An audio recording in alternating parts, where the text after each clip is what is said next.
The proposed roundabouts would be at each of the 4 signaled intersections behind me on this stretch of Route 52 through New Richmond. Now, this is a project that's been years in the making, but only recently was the village able to secure the funding for the project.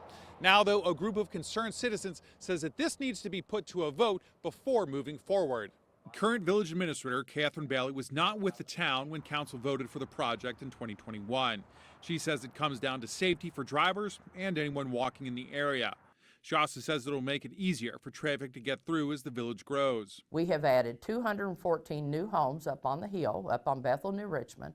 So all those folks, that's families and children, are coming up and down that road, crossing 52. On top of the roundabouts, the project will convert the 4-lane divided highway to 1 lane in each direction. Lastly, it will also lower the speed limit. But a group opposing the roundabouts wants the village to rethink the project and give the residents a vote. They're going to be expensive and they're going to have to be maintained.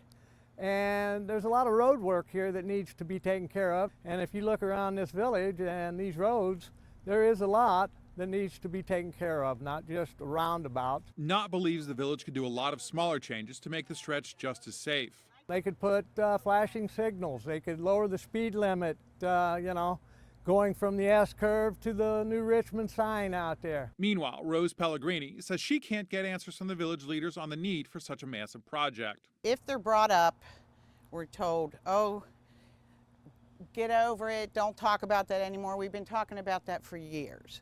So we don't get any encouragement and we get no information. Bailey tells me that's because the village leaders themselves are just getting answers on the project.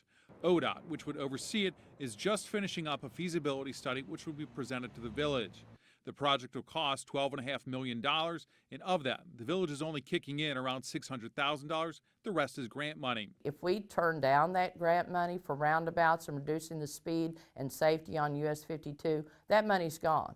It's not like we can say, well, we can use that money to pave or build this or do this with. Grant money is very, very specialized. When asked about a public vote on the matter, Bailey says that's just not going to happen. She says folks had a vote when they elected the council members who approved the project in 2021. However, people will get a chance to voice their opinion when the public comment period opens for the project. If the majority of those comments are, we don't want this, how does the village go forward? The money goes back, the $12.5 million never gets spent, and then we will have to look towards petitioning with ODOT and the state to get the speed limit reduced. Now we'll have to wait and see what comes from that comment period. You can always find our stories here on YouTube, but go ahead and tap subscribe. That way you're always in the know.